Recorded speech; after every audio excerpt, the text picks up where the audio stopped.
I have a dream. We choose to go to the moon. And there's cities to be built, and there's a world to be helped. I regard myself as a soldier. We shall fight on the beaches.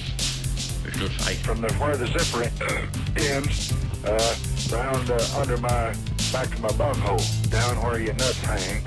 I guess all of you would say this about your mother.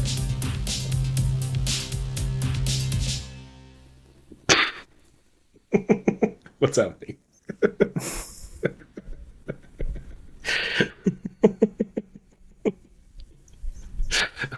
I'd turn it off immediately. you said hi and then just 20 seconds of silence. Oh, you didn't hear anything? No. Oh, what is going on? Oh, fuck. I don't know. Okay, alright, that's not going to work. Hello and welcome to History Squirt. I'm Ron Thompson. I'm Jason. Alright, what are we talking about this week? We're going to talk about a man by the name of Marcus Crassus. Have you heard of this man? No. What time period are we talking? He was born in 115 BC. Okay, early. Yeah. Okay, so BC, he's I'll just tell you a bit about his family to start off with. He is part of the genus Lycia family, which is a plebeian family. The difference between plebeian means basically he's from a old family of Rome, but he's not a noble family of Rome. Okay. That makes All sense. right, so he's not a noble, yeah. So a member of his family was consul in But he's 364 BC. We wouldn't describe him as like a bogan. He's not that bad, but he's sort of like middle class. It's like he was from a bogan family, and after 300, 400 years, he's not a bogan family anymore. Oh, okay. Like cashed up bogan, a cub. Yeah, he's a cashed up bogan. His like ancestors are like prime ministers and presidents of Rome. They're consuls. So his grandfather, also named Marcus Crassus, just to make things confusing, was a praetor in 126 BC.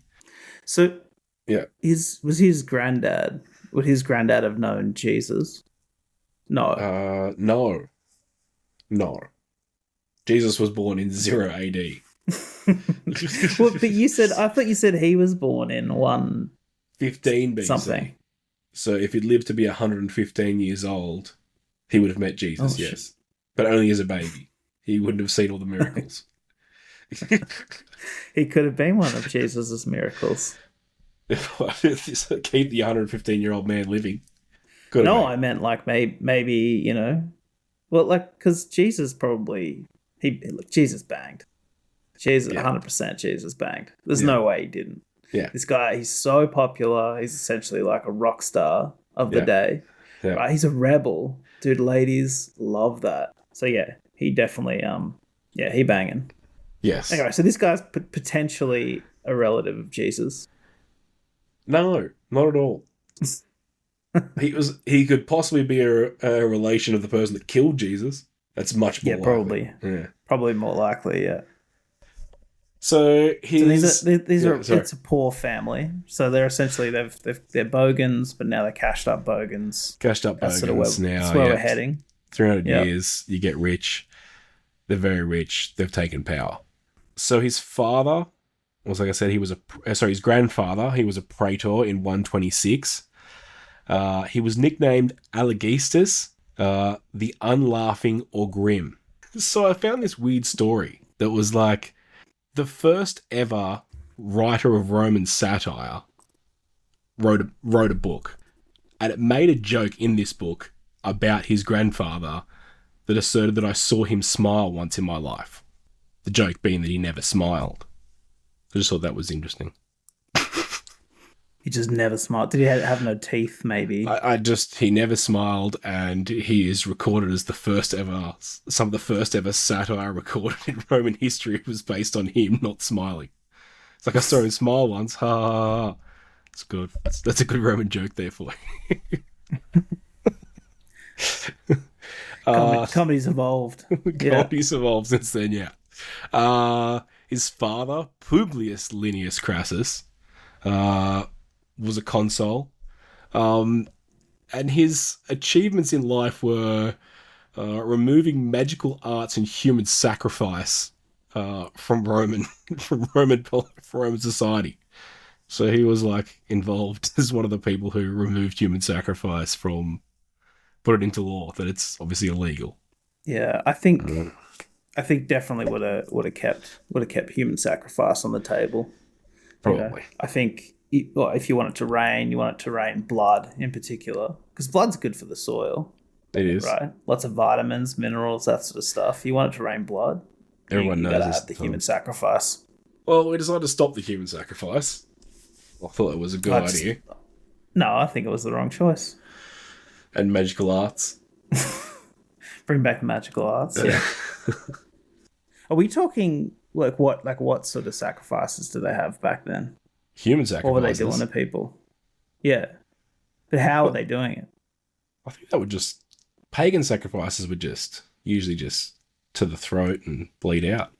Pour the blood all over. I'm thinking of torture. I'm thinking of that. Have you ever seen that where they put the person in the metal cow and they light like a fire underneath and the person just like burns to death on the inside of the metal cow? You ever seen that? I don't know where it's from. No. They have it's a wild way to die. You've seen the one about the rat, haven't you? Yeah, where they eat through the stomach. I think we've all seen Fast and the Furious 5. Oh, is it new Fast and Furious? I haven't seen Fast and Furious 5. I actually haven't seen that movie. Yeah. It's in there, is it? I think it might actually be. You know what? It's Fast and the Furious 2. It's too Fast, Too Furious. Yeah, okay. Yeah. All right, so like I said before, he was born in 115 BC. Not much is known about his childhood. He would have spent time in Hispania, modern-day Spain, where his father was governor for a long time. His father would eventually commit suicide along with his older brother in something called the Marius Purge. There's a giant civil war that takes place. Marius comes into Rome and basically imposes prescriptions on all of his political enemies, which included his father and older brother. Do you know what a prescription is? No, I do not. So, prescription is when basically he walked in and went, "You're my political enemy. I'm going to take all of your property, all of your wealth, and we're going to throw you out in the street, or more importantly, you're going to die." They would basically do things like you would lose your fortune, their lives. Female relatives would be made widows, widowed daughters, and then forbidden from remarrying. So males all died, females not allowed to get married. So you basically like turn them into hookers. And this Linnaeus Cassius dude. Yes. Yeah. Crassus. We'll call him Crassus for short. Yeah. Crassus. Yeah. So he's giving me, sort of let me call my daddy's lawyer vibes. I think. Well, no. His dad's dead. His dad's dead now, so he can't. Dead. He can't pull that card. They say, "Give me all your money," and he'd ordinarily be like, "I'm gonna call daddy's lawyer," but now he can't. Yeah, daddy's dead. Older brother's dead. Younger brother died in a battle several years earlier. So he's basically anyone left in the family. So he inherits 10 million sestertii, which is a lot of money. I've seen the equivalent of like $100 million kind of shit. Like it's a lot of money. But because of the prescription, he basically has to flee to Spain where he grew up, where he's got his father's, a few of his old father's soldiers are all living out there. So he goes over there. His men look after him. He's got $0. But he's basically or does he have some money over there? I think he managed to get away with some money, but like all his property was like confiscated. So they took all his property off him, but I'm sure he grabbed a few bags of gold and jumped on a horse and rode to Spain. Didn't he? Because back in the day, wasn't there like a huge amount of forgery back in Rome? Yeah. Is this Greece or Rome? This is Rome. This is Rome. Yeah. So what they used to do, didn't they? Used to they'd take like little bits off the sides of the coins, and they'd make new coins out of them. Yeah. Yeah, so as long as he got away with a few coins, like if he got away with like 8 coins, that's probably 10 coins. Like, I'm sure he got away with something. I'm sure he was. But anyway, but what he decided to do while he was over in Spain for 3 years was basically use his father's old army to extort towns for money. So he basically was running around with 2,500, 3,000 guys. Will basically just rock up to a town and be like, "Give us money, or we'll kill you." And the people will be like, "Yeah, okay." And they just pay protection money. So he's basically running a Roman Spanish mafia over in Spain for the next 3 years. He didn't really like learn his lesson, because that's pretty much just what happened to him, right? And then he just goes over there and just does the same thing. Yeah, well, I guess so. He's extorting. It's not really like he didn't take everything. He just came up and went, "Give us $200, and we'll make sure that nothing bad happens to you." It's Italian mafia going on 2,000 years ago. Yeah. You don't want to catch that broken leg sickness that's gone around. Yeah. So by 84 BC, Cinna died, who was one of the leaders. So both Marius and Cinna are now dead. So now there's a new civil war breaking out. It's basically So now he joins a man called Sulla in Greece. With his 3,000 men that he's got in Spain. So it gives him a high-ranking general role in the war. And lo and behold, Sulla wins the entire war, and Crassus is now back in Rome. Now, what do you think happened when they got back to Rome? I'm going to guess, knowing what I know about history, they painted a young boy gold. They did some disgusting things to him, and then that kid died later of gold poisoning or lead poisoning, whatever they put in the paint. That's probably the assumption that I would make. Yes, that probably happened after 2 a.m. There was probably some slave boys dancing and so on and so forth. But no, we went to prescriptions again. So everyone that we didn't prescribe last time is now getting prescribed this time. Oh. This guy. So basically it's happening to everyone. So because he was obviously a big part of this thing, he gets his money back. So basically they're giving him all these. So Sulla's decided to, hey, you helped me out, you can now give me your money back. So he now starts collecting money. But he starts getting a bit he just starts naming people because he wants their shit. So, they had no political affiliation with anyone. He just started going, I like that guy's house. Let's put him on the list. And he could just put him on the list and then just take all his shit. Kill him, make him run away, slave his family, all that sort of stuff. It's pretty Solid brutal. Plan. It's pretty brutal.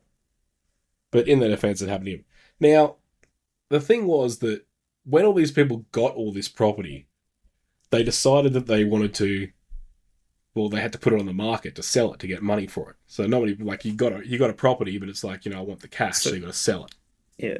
So now they're going to find real estate agents. So now we've got to sell it. So Crassus decides to buy it all, a lot of it, as much as he possibly can. Now the issue is that no one was buying, because if you bought the property, it would prove that you had money, and then you would go on the list, and they'd kill your family and take your house and it'd start all over again. So Catch-22. Yeah. So everything was cheap as shit, but Crassus had immunity because he's best mates with the new dictator. So because he's best mates with the new dictator, he can buy whatever he wants. Getting there. No one's going to touch him. Everyone else is I'm not touching that. He gets everything cheap as shit. Yeah, snapping up those bargain basement prices. And it's not just property. He buys up lots of slaves too. Loves the slaves. The slaves are cheap too. There's all these slaves. Yeah, all this. When you lose your property, you lose your slaves too. Slaves are property. What do you think this is? Oh yeah. No, that makes sense. Yeah. So they're selling. So he also buys up lots of slaves as well. So he ends up. So now he's a very, very rich man. So he basically becomes a property mogul for Rome. he then decides to create the first ever Roman fire brigade. Fires were almost a daily occurrence in Rome. Wait, Yeah. I'm seeing some sort of insurance scheme Oh no, way better. popping up. Oh, it's it's so much better. It's so much better. So, yes, the insurance scheme. But it's not really an insurance scheme. It's more like, oh, look, your house is on fire. I've got this fire brigade. How much money are you willing to pay me to put your house, stop your house from burning down? Oh, and then yeah. he would sit there. And now there's a retaining fee.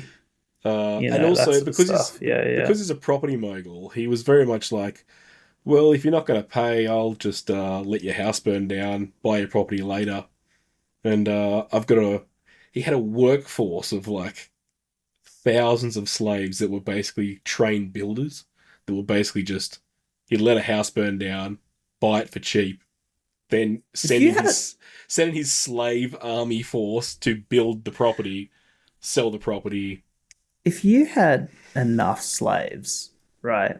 Like, so he's obviously built up this, firefighting force, right? And he's trained them, and they've probably, I'm assuming they've got water or whatever, right? 500 men strong. Yeah. But if you had enough slaves, you could just sort of like just run them in there, just send them in there, and they jump on the fire. And if you send enough in, you could put out the fire. Like, so he doesn't need this fire brigade. Like, the fire brigade could just be a bunch of guys. The fire brigade are slaves. The fire brigade are all slaves. I know, but I'm saying you wouldn't even have to waste the water. Slaves are valuable. I like they're good property. That's true. These are trained slaves too. Okay, well, think of, you've seen an oven mitt. Yeah. Right? Yeah. Yeah. So, like, a body-sized oven mitt that the guy can just run in and jump on. And so, like, he survives, like, 50% of the time. I think you should go to a fire safety course. Like, I'm concerned that your house starts burning down, you're just going to start putting oven mitts on and trying to fight the fire. Have you never heard it? Have you never heard of drop, stop, and roll? Stop, drop, and roll? Yeah, but you're not supposed to go into the fire. No, that's about jumping on the fire, and then you roll over it, and you put it out with your body. That sounds like a very bad idea. Why would you just not run from the fire? Okay, so he's got this fire brigade.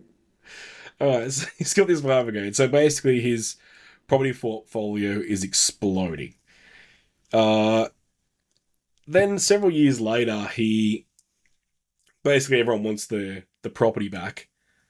And he decides to sell it back at a huge markup, makes huge profit again, and he now becomes one of the wealthiest property owners in Rome, to the point where he apparently was able to control rental prices in areas. So, like, he's basically monopolized the rental market in Rome.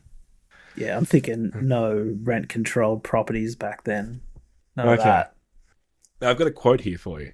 Now, this is from Plutarch. He's an old Greek guy. Yeah, he became a Roman citizen, and he actually writes this 100 years later. But anyway, he goes, and yet, when he was further on in years, he was accused of criminal intimacy with Licentia, one of the Vestal virgins, and Licentia was formerly prosecuted by a certain Pobulus.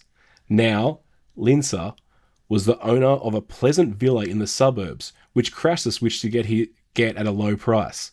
And it was for this reason that he was forever hovering about the woman and playing in his court to her, until he fell under the abominable suspicion, and in a way it was advirus and absolved him from the charges of corrupting the Vestal. And he was acquitted by the judges, but he did not let Laetitia go until he had acquired her property. Now, did you get what that meant? Not quite. He was after this woman. No, it's worse. He was basically like, there's a Vestal virgin. Obviously, she's supposed to say a virgin. But he was basically trying to trump up suspicion that she was a whore and that he was fucking her. But not to actually, he wasn't actually trying to fuck her. He's just trying to get her villa at a cheap price. Dude, this guy has the mission in mind.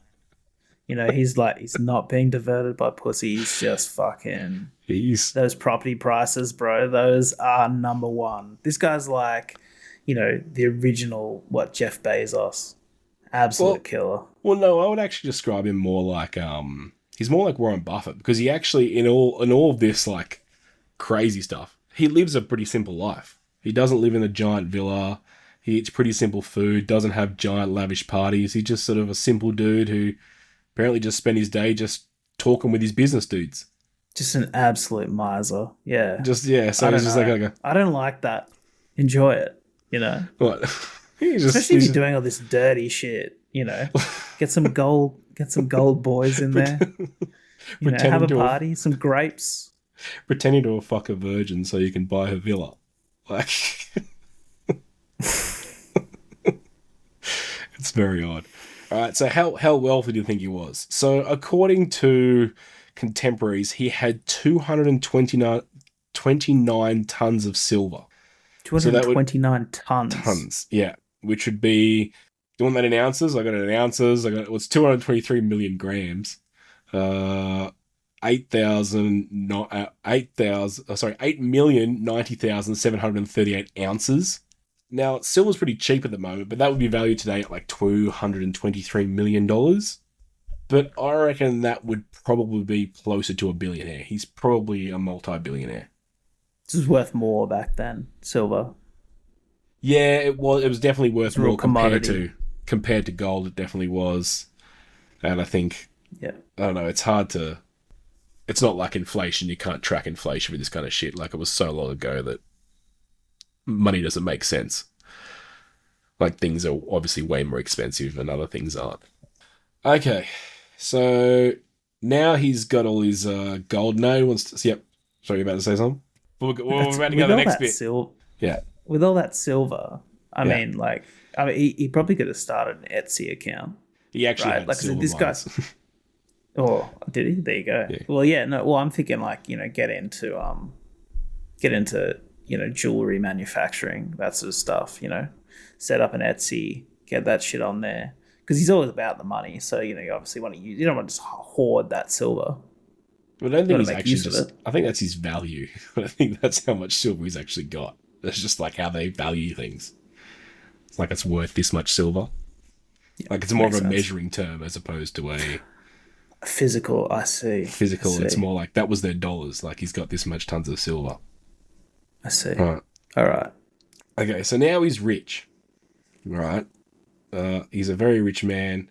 So now he wants to make a name for himself in politics. It's sort of a very big thing in Rome. Everyone wants to be the leader and make their family names great and so on and so forth. But his path is blocked by a guy called Pompey, who's... Pompey. Pompey is an important man in our story. So Pompey is... yeah. He's got a funny name, that's all. He does have a funny name. Pompey is a famous general who's fighting battles in the East. So basically, you know, there's now two people going for the top job.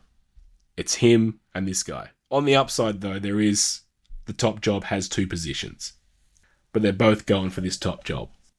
So because Pompey's having all these military victories, Crassus needs to have his own military victories. And it just so happened that the Third Servile War had started. Do you know about the Third Servile War? I don't, but I was just thinking about, it's really hard to be afraid of a guy called Pompey. You know, like they're just... He's literally called Pompey the Great. Like, he's Pompey the Great. They're like, Pompey the Great's coming with, you know, 5,000 troops. And you're just like, yeah, it's so hard to take that seriously. Anyone who actually listens to history is really going to laugh at you that you have no idea who this man is. No, I don't know shit. You don't know shit. Clearly, you don't know absolutely anything. Right. He's a very famous man. He's got the great. He's the great. He's a great general, won a bunch of battles. Anyway, so Crassus has got to win the Third Servile War, which happens to be the war against Spartacus. Oh, yeah, yeah. Crassus has got to go fight Spartacus. I don't know anything about that About other than the Spartacus? movie. But he's got to fight Spartacus. All right? Okay. So Spartacus is leading a gladiator slave rebellion across the country. He's kicking ass. And Crassus basically decides that he's going to pay for some troops, pay to equip them, and go and defeat Spartacus. Now, different to politics back then was the fact that this was like how you got political power. So everyone's like, oh, what did you do for me recently? Well, I made that army and beat that slave, that group of slaves that was running around killing everybody. Everyone's like, great, we'll vote for you for consul.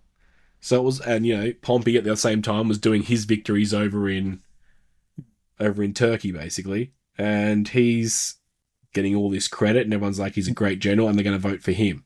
So this is all about him getting credit for this war. So building an army back then was sort of like having like a lot of Lego today. Like it's more like yeah. But if you've built like a Lego Millennium Falcon or something like that, everyone's like, fuck yeah, dude. Like, and you sort of, you get your dick sucked off that, obviously. That's what I'm saying. These guys don't have anything to do. It's their version of Lego, so this army is his Millennium Falcon. I wouldn't say that. It was more like people were like, what have you, like in politics then it was like, what have you done for me? And people would build like, oh, I built this stadium. And everyone's like, cool, you built that stadium. That's awesome. I'll vote for you. Oh, remember we had all those locusts? Yeah, I got rid of them. Yeah, you. Remember that new road that got built? That was me. I also brought in the locusts. So like it was good. It was basically you're bribing the people, let's be honest. You're bribing the people. You're like, look what I did for you. I fought that slave revolt. So it doesn't go well and he loses the first battle. After his men flee, they had morale issues apparently. So he decided to commit decimation. So that he goes home and that golden boy is getting whipped. No, he got whipped once. It's not a good day for the golden boy. It wasn't great, but he decided to commit decimation on his troops. Do you know what decimation is? I'm gonna guess it's like killing them all or something. No, so I believe it is. I actually should have looked this up earlier, but I'm pretty sure it's decimation. Like in English, is from the Latin word decimation from Latin. And basically what they would do... Wow. Sorry, I completely messed that up. Dude. It's the word decimation comes from this word decimation, but it's a different thing. So what they used to do... You're a genius.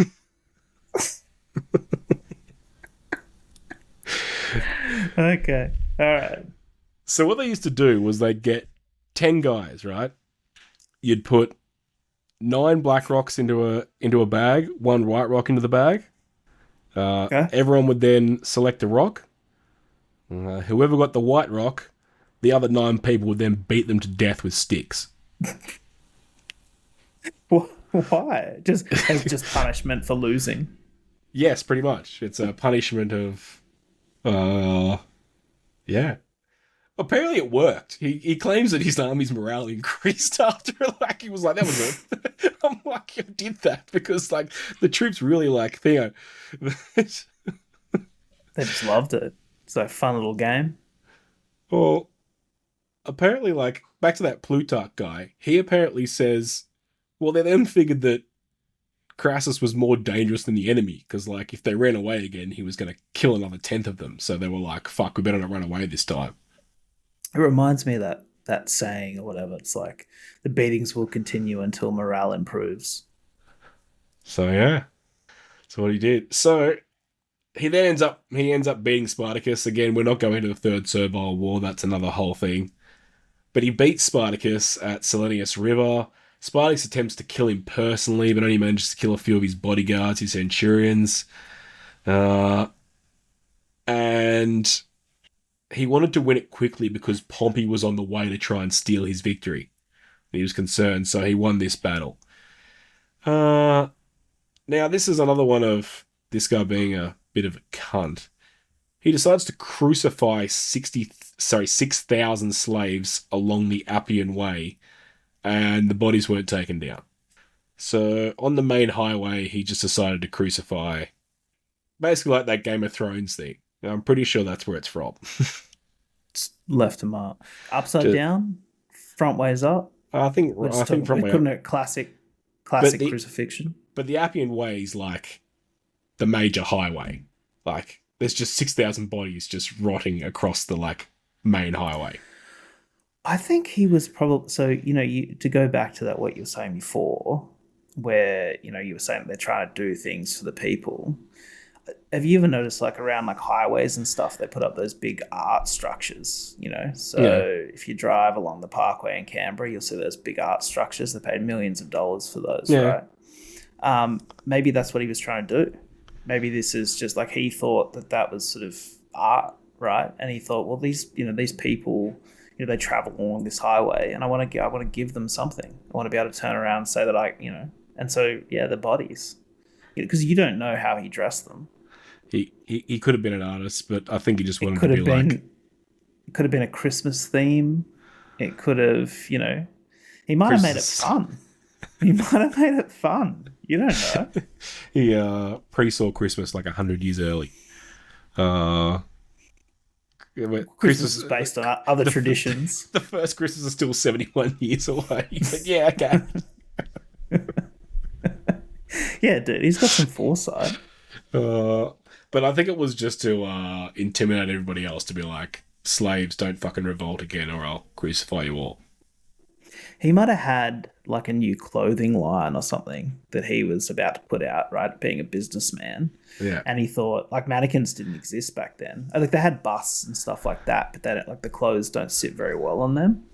And so maybe he sort of dressed these people in his new fashion line, hung them up. And so it was just like, it's like a billboard, right? So he maybe just invented the first billboard. Definitely the first billboard. I think we give him a break, honestly. Definitely first billboard. That was definitely like, here's the main highway. Look what I did. 6,000 of them. You can't look away. Captive audience. You can't look away. You can't not smell not smell rotten bodies. Dude, billboards would have worked so much better back then too, because like think how long it'd take you to get past them. It's not like you're in a car and you just cruise past. You're focusing on that thing for a long time. You'd probably be talking about it half an hour down the road, be like, remember we saw that sign that said like that thing? I was like, yeah, I did. Yeah, it's like the only thing that's happening. Yeah, it's the only thing that's happened. Did you see? I love the diversity in the poster. Where are we? All right, so as Pompey was on his way back, he found a bunch of stragglers who had escaped the battle. I think it was, I'm not sure the exact size, but Crassus definitely defeated the army, and these were just stragglers. But Pompey just killed them, captured them, ran back to Rome, and said, I did it. Oh, he like just took credit for he just took credit for it. He basically found a small group that had escaped, decided to kill them, captured them, went back to Rome, went, don't worry, I came back and I did it. It's all good. So before Crassus could even get back to Rome, Pompey's already back in Rome telling everyone how great he is. So that knowing what I know about Crassus now, I don't mind this move. He's pissed. I'm happy with it. He's pissed. He's not happy. But either way, they go for the consulship in 70 and both of them win. So Pompey and Crassus are now both consuls. But the issue is they're trying to achieve different things and basically nothing gets done. So one side goes, let's create this land bill to do this. The other side goes, veto. The other side's like, we want to do this thing to increase business. They went veto and basically nothing got done because the two of them were just fighting each other the whole time. Pompey probably wants to do stuff, and old Crasso, like he just wants to maintain the status quo. He wants to keep those rent prices up. He's like, no, keep the demand, keep the supply low of housing, that sort of stuff. Well, basically, Crassus has got all this money, and Pompey's got all this money because he just conquered. He just did a bunch of conquering and battle winning, and he's cashed up too. So they basically just bribed and bought everybody in the Senate. So they basically split down the middle. I'm sure there's 10-20% of guys that weren't being bribed or bought off. But, he, a lot of them were. There was basically beatings. I'm pretty sure they were beating people in the streets over, like, political issues, like getting them to vote for the thing. But while this is all going on, Pompey's army and Crassus's army are both sitting outside the city. Pompey said that he was waiting for Metellus to return from Spain to celebrate his triumph. So triumph's like Pompey's waiting for his celebration. And Crassus said, Pompey... So just wait. Yeah. I'm just going to jump in. So both the armies are waiting outside the city. So Yeah. this is sort of like Gladiator 2. You don't bring up Gladiator fucking 2. You fucking hate that. You just like that. You fucking... That history is nonsense. I will not fucking have that movie quoted as like, this is what happened. Okay. Continue. My apologies for bringing up that movie. So basically, Pompey said his army's waiting out there because he wants to celebrate a triumph. So triumph's like, yeah, you won the battle, big parade, armies walking through the streets, so on and so forth. When they asked Crassus, he said, well, get Pompey to do it first. I'm not doing it first. Fuck that guy. So both their armies are just sitting outside. So this goes on for a while. The consulship only lasts 1 year, so by 69 he's back to being a senator. And in 65 BC, he becomes censor, which is considered to be one of the crowning achievements of Roman politics. It's basically like, I guess you're kind of judges. You're technically you're in charge of regulating public morality, was the official title.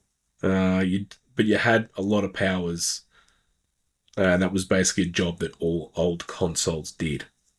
Right? Okay, top of that. Right. Yeah. Now Crassus came up with this new great scheme, Ron. He's got this new great scheme that he's worked out. Right. So instead of bribing people, okay, he came up with this idea that what you should do is start lending young politicians money. Now what you do is you know, as we were saying before about young politicians and what they had to do to get voted in and that sort of stuff, they ran games, gave out public feasts, built things, repaired things. This was how you got votes and got voted into positions. So with that, you need money. Who decided to lend the money? Ingratiated themselves to the people. So Crassus decided to lend these people lots and lots of money. Now, the thing I found tricky was, so he's given them all these loans, right, so that they can get voted into positions of power. But then when they're in positions of power, they're all on his side. So he's managed to avoid really paying a bribe. He's basically just lent them money. They pay him back eventually. And he doesn't even have to bribe them. They're just on his side because he lent them money. It's essentially the first CPAC or whatever they have in the US. Yeah, like that's what it is, right? It's like the promise, you get a nice cushy job afterwards, and they contribute to your campaign, and it's a perfect thing. So again, he makes a lot of money over this. Now, one of these young people that he finds who's on the political path on the up and up is a man by the name of Julius Caesar. And he loans Caesar a lot of money, an obscene amount of money. Do we know much about Caesar? Again, we're not going into Caesar's life today. This is the first I'm hearing of it. We're not going into Julius Caesar today. I promise. I know of the salad and the medical procedure and the baby cutting. Yeah. But that's it. I'm going to stick to 3 dot points for Caesar for now. So basically, as a young politician, he was from a top family, so he was basically considered a top family in Rome, but he was poor at the time. He was extremely popular, and like I said, he borrowed a lot of money, but he also won a lot. Okay? So as he's moved his way up, he came up with the idea of something called the triumvirate. Now, Caesar was friends with Pompey and Crassus. Crassus had been lending him money for years now, and Pompey was a general in the army, and Caesar had been working his way through the army. So Caesar decides to bring these two together and basically says, if you guys vote me into consul, I'll be leader for the year. I'll pass all your legislation you want, and we can all just work together and basically dominate the entire parliament. And they all agree. They think that's a great idea. Julius Caesar's daughter marries Pompey, and they're a big little three-way... His daughter?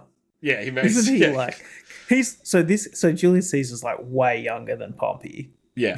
And then Probably he young has enough to be his son. Yeah. And then he marries off, Yeah. He's to this 60-year-old. old Pompey's 60, shit. basically banging an 18-year-old girl. It's a good life Dude, for Pompey. it is brutal. It is brutal the way that like people used to treat their daughters like back in the day. Like it is just brutal. Yeah. At least he's rich. At least he's rich. I guess. I don't think that's probably going to improve the experience too much, but yeah. Okay, so quick version was that so Caesar gets the consulship in 59. They pass all their stuff, and they basically get everything they take power of. They choose who gets what position in the entirety of the government. They pass all the laws they want to. It was, and Caesar goes off and basically conquers Gaul. So while this is all going on, they've basically got full control. Caesar just goes off and conquers France. Okay. So Crassus decides that he wants to be governor of Syria. So basically what he's going to do is he's going to go be governor of Syria. He's going to take over the 4 legions that are there. And he's going to go... What is Syria at this point in time? It's owned by Rome. It's the Parthian Empire currently. Well, in our story. Okay. Is this before like Constantinople and the whole like the Saracens and all that? Yes. Okay. Sorry, I'm getting off track. It's alright. So he's decided that he's going to go to Syria. He's going to conquer... So, actually, I think Syria is technically... But anyway, so he's going to go and conquer the Parthian Empire. Because basically his issue is that Pompey and Caesar have got all this military victories and everybody loves them, and he's got nothing. So he's got to go conquer the world. He's going to go conquer Parthia, declare himself a hero. Is he old by this? He's old by this point. He's probably about 50 something. But he didn't live that long back then, right? No, that's not true. 60s. People did live. No, people lived. Let me show you. People definitely lived. Like, it's just...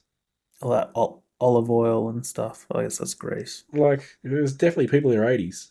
Like, it wasn't unusual for 80-year-olds to run around. I would have thought they'd probably live not as long in that particular point in time because they got rid of human sacrifice.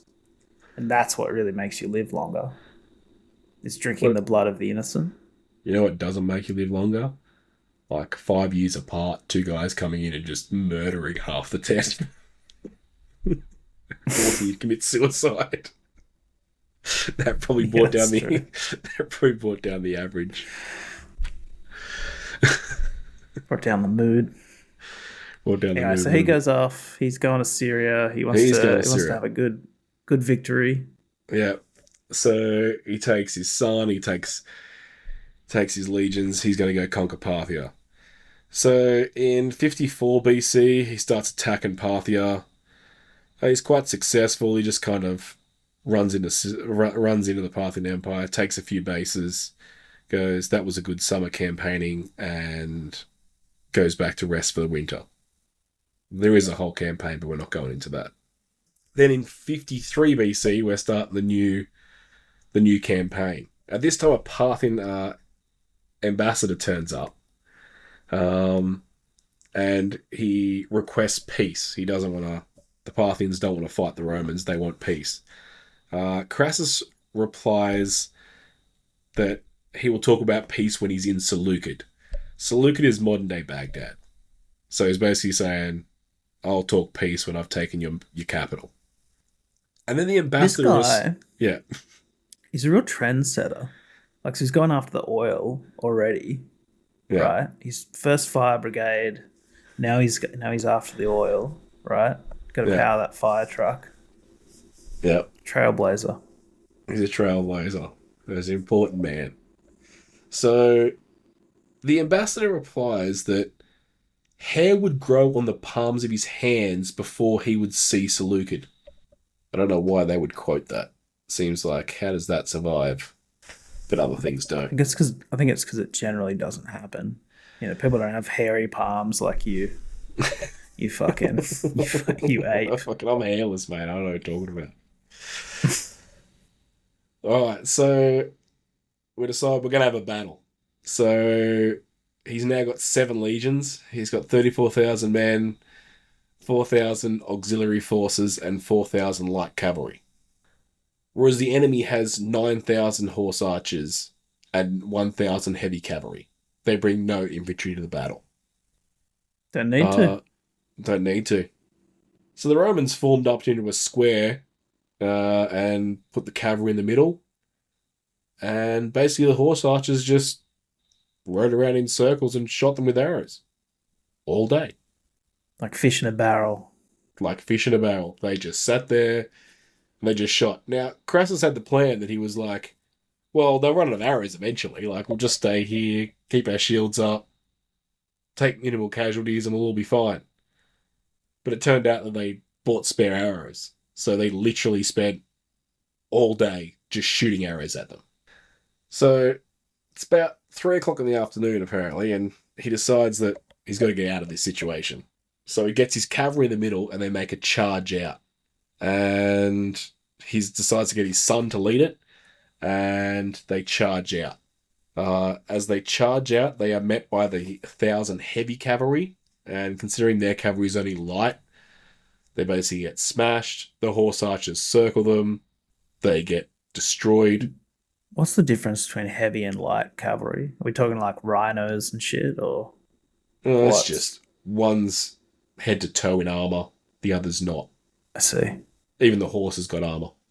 Nice. Little outfit. Nice.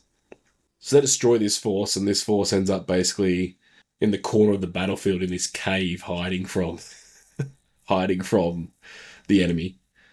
Publius, who's his son, is still alive, but he decides to get one of his men to kill him for his failure.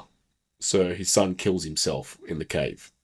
He then decides that the army then put his head on a pike and bring it back to his father, who is currently moving the square as fast as they could to go and save his son. But apparently once he sees his son's head on a pike, he loses all heart and morale of the army collapses. So, he's a sort of man of the arts. He's an artist, but has no appreciation for the arts when he sees them. Right? He put up all those crosses. Yeah. But now he's like, oh no, I don't like that. I don't like it when someone else does it. Yeah, apparently not. Yeah, he wasn't a fan of seeing his son's head, but it was not. But the day was not going very well anyway. Like you've just been shot. Guys on horse have been shooting at you for pretty much all day, and like 20,000 dudes are dead. Does sound a little tiring. 20,000 people died. You'd be tucking it. You'd be tucking out for sure. Like the only reason they stopped was because it got dark. They were like, let's go home. It got dark. So like, they would have just waited till they all died, but it got dark, so they all went home. So apparently the army, so like I said, 20,000 people, I think it was 20,000 died, and 20,000 also escapes because it was only about 40,000. 4,000 people were left behind because they just couldn't walk. They were too injured, and basically they were decimated in the morning. So then they escaped back to the local town, and he was offered peace. And he went to negotiate with them, but it turns out it was a trick and they killed him. Trick. Some skullduggery. Crassus' head was cut off, and then at the party later that night, they filled his